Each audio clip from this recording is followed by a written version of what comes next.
اور ان 10 میں سے 9 حصے فقط اللہ نے علی کو عطا فرما دیے۔ حضور نے فرمایا میں حکمت کا گھر۔ بسم اللہ الرحمن الرحیم۔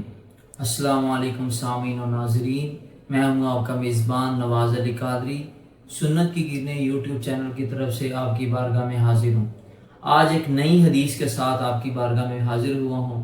حدیث کو حضرت عبداللہ ابن مسعود رضی اللہ تعالی عنہ روایت کرتے ہیں، فرماتے ہیں کہ میں حضور اکرم صلی اللہ علیہ وآلہ وسلم کی بارگاہ میں حاضر تھا کہ ایک شخص نے حضرت علی کے بارے میں رسول اللہ سے پوچھا، تو رسول اللہ نے کیا ارشاد فرمایا؟ حضور نے ارشاد فرمایا قسمت الحکمت عشرۃ اجزاء، کہ اللہ تعالیٰ نے میری امت میں حکمت کے 10 حصے تقسیم کیے۔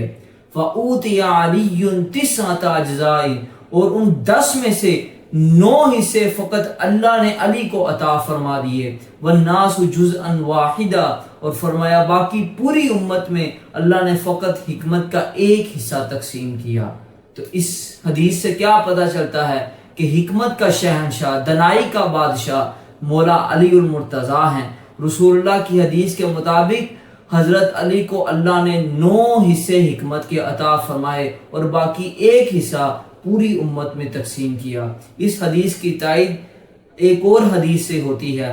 اس حدیث کو امام ترمذی نے روایت کیا، فرماتے ہیں رسول اللہ نے ارشاد فرمایا، اور اس حدیث کے راوی خود مولا علی ہیں۔ وہ فرماتے ہیں کہ رسول اللہ نے ارشاد فرمایا انا دار الحکمت وعلی بابھا، حضور نے فرمایا میں حکمت کا گھر ہوں اور علی اس گھر کا دروازہ ہے۔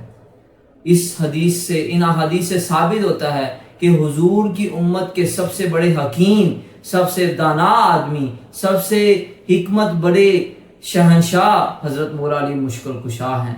اللہ تعالیٰ سے دعا ہے کہ اللہ ہمیں اہل بیت سے سچی محبت عطا فرمائے۔